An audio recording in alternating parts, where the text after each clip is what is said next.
আমরা আমাদের জীবনটাকে চালাবার জন্য সবসময় কিছু না কিছু করেই চলেছি। এই ব্যাপারে সবার জীবনের কথাই যেন একরকম। ব্যস্ততা চোখে পড়ুক আর না পড়ুক, সব মানুষই তার নিজের কাজ নিয়ে সব সময় ব্যস্ত থাকে। ব্যস্ততা জড়িয়ে থাকে সব মানুষের শরীর অথবা মনের মধ্যে। দৌড়বাজি শুরু আর থামার কথা দুটোকেই সব সময় আমরা আমাদের সাথী করে নিয়েছি। এই কথা দুটোর মধ্যে যে ফাঁকটুকু আছে তার মধ্যেই আমাদের ঘোরাফেরা। একজন বিখ্যাত মানুষ তার আত্মজীবনীতে বলেছেন যে জীবনে একটার পর একটা ঘটনা ঘটে যাচ্ছে, তাই ঘটনাই হলো আমার জীবন।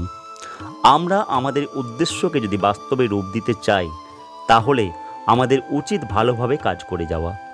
সব সময় আপনাকে একটা কথা মনে রাখতে হবে যে আপনি যদি উন্নতি করতে চান তাহলে অবশ্যই আপনি উন্নতি করবেন। ব্যাপারটা তাহলে অত্যন্ত সোজা।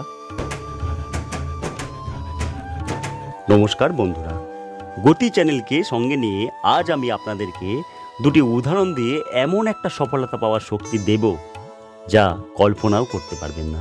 কিন্তু তার জন্য আপনাদেরকে মনোযোগ সহকারে ধৈর্য ধরে 5 মিনিট সময় ব্যয় করে আমার কথাগুলো শুনতে হবে।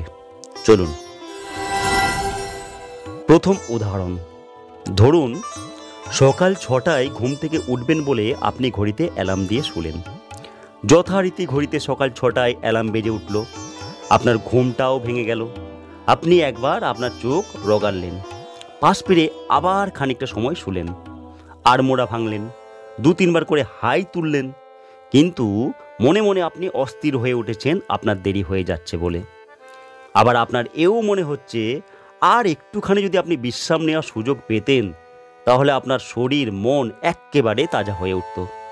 এই চিন্তা করার পর আপনি আরও খানিকটা সময় শুয়ে রইলেন, ফলে যথারীতি আপনার দেরি হয়ে গেল, যদিও আপনি সেদিন তাড়াতাড়ি উঠবেন বলে ভেবে রেখেছিলেন। চলুন এবার যাওয়া যাক দ্বিতীয় উদাহরণে। একটা বিশাল মাপের যন্ত্র তৈরি করা হয়েছে যার অনেক চাকা, অনেক রকম কেরামতিযুক্ত বিভিন্ন অংশ যন্ত্রটির সঙ্গে যোগ করে দেওয়া হয়েছে। যন্ত্রটি একটি জড় পদার্থ, এর মধ্যে কোনো জীবনের স্পন্দন নেই। যন্ত্রটার কোনো অংশই কোনো রকম নড়াচড়া করছে না, কিন্তু কেন? এই প্রশ্নটা জাগা স্বাভাবিক। কেননা যন্ত্রটাকে চালাবার জন্যে বিদ্যুৎ রয়েছে, যন্ত্রটাতে যাতে না জং ধরে তার জন্যে তেল আছে, কাজ চালু করার জন্য সদা জাগ্রত। তাহলে গণ্ডগোলটা কোথায়? উত্তরটা আপনাকে পেতে হলে একটুখানি ধৈর্য ধরে অপেক্ষা করতে হবে। খানিকক্ষণ পরে দেখবেন যে একজন অপারেটর আসছেন। তিনি এসে একটা সুইচ আঙুল দিয়ে টিপলেন, তৎক্ষণাৎ এক মুহূর্তের মধ্যে মেশিনটা সশব্দে চলতে আরম্ভ করলো, আর তার সাথে যে সমস্ত অংশ বিশেষে চাকা ছিল সেগুলো যার যা কাজ তা করতে শুরু করলো। এরপর নিশ্চয় আপনার মনে কোনো সংশয় রইল না। তাহলে তফাৎটা কোথায়? সুইচ টেপার মধ্যে। আমাদেরও এরকম একটা সুইচ খালি টিপতে হবে, তবে শুধুমাত্র ইচ্ছা করাই সুইচ টেপা নয়, আমাদের মনটাকে আগে স্থির করতে হবে, নিজেদেরকে নিজেদের জোর গলায় হুকুম দিতে হবে, আর তার সাথে আমাদের ইচ্ছা শক্তিকে কাজে লাগাতে হবে। কিন্তু আমরা আসলে চেষ্টা করার কোনো ইচ্ছেই করি না। আসল কারণ হলো আমরা মনে করি মেশিনটা নিজেই নিজের দায়িত্ব নিয়ে নিক। সুইচ টেপা কাজটাই যেন আমাদের কাছে বিরক্তিকর একটা বাজে ব্যাপার। এটা না করলেও যেন কাজটা চলতে পারে।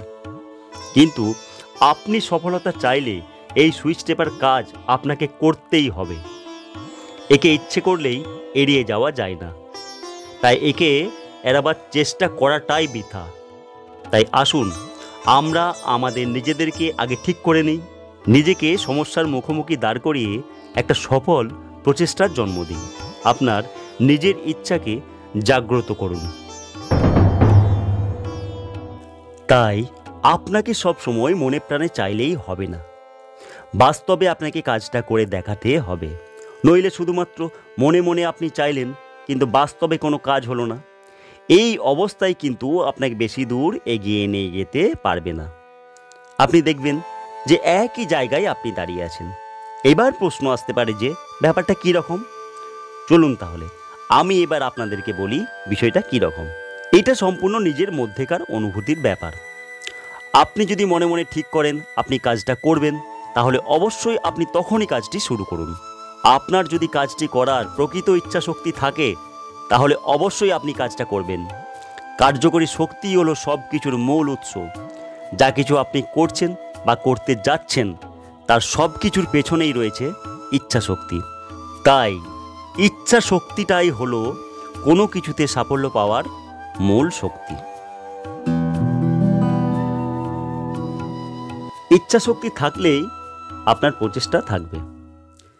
যে কোনো কাজের প্রতিটি পদক্ষেপের পেছনে রয়েছে একটা করে প্রচেষ্টা, আর এই বিষয়টাতে আপনাকে সব সময় সচেতন থাকতে হবে।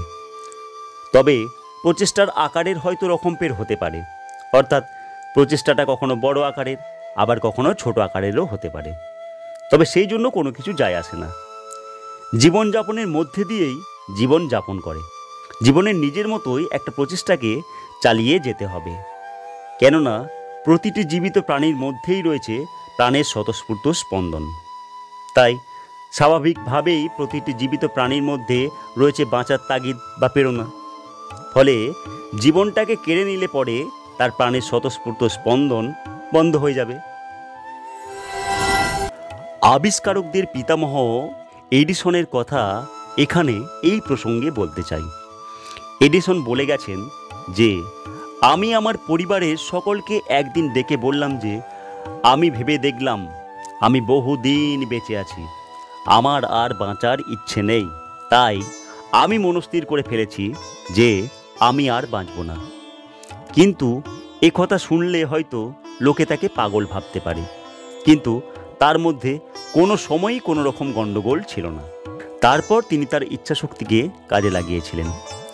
তিনি একথা বলার পর নিজের ঘরে গেলেন এবং তার বিছানায় শুলেন এবং পর মুহূর্তেই মারা গেলেন। আমাদেরও প্রয়োজন এই রকম ভালোভাবে বাঁচার ইচ্ছা শক্তিকে সম্বল করে সোজা হয়ে এগিয়ে চলা। এটাই হলো প্রতিটি জীবের জীবন কাহিনী।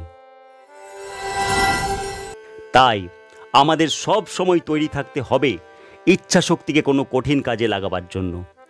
আর এর একটাই মাত্র রাস্তা, তা হলো গিয়ে একাগ্র চিত্তে অনুশীলন করে যাওয়া। প্রতিদিন কিছু না কিছু কাজের মধ্যে দিয়ে নিজের ইচ্ছা শক্তিকে কাজে লাগাবার চেষ্টা করতে হবে। যতবার পারা যায় ততবারই চেষ্টা করে যেতে হবে।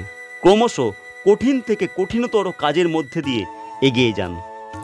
যে সমস্ত কাজগুলো করতে আপনার ইচ্ছে নেই সেই কাজগুলোকেই আপনি বেশি বেশি করে করার চেষ্টা করুন।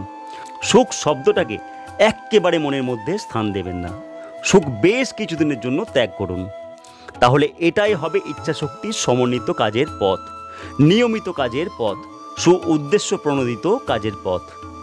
তবেই দেখবেন একদিন সফলতা আপনি পাবেন।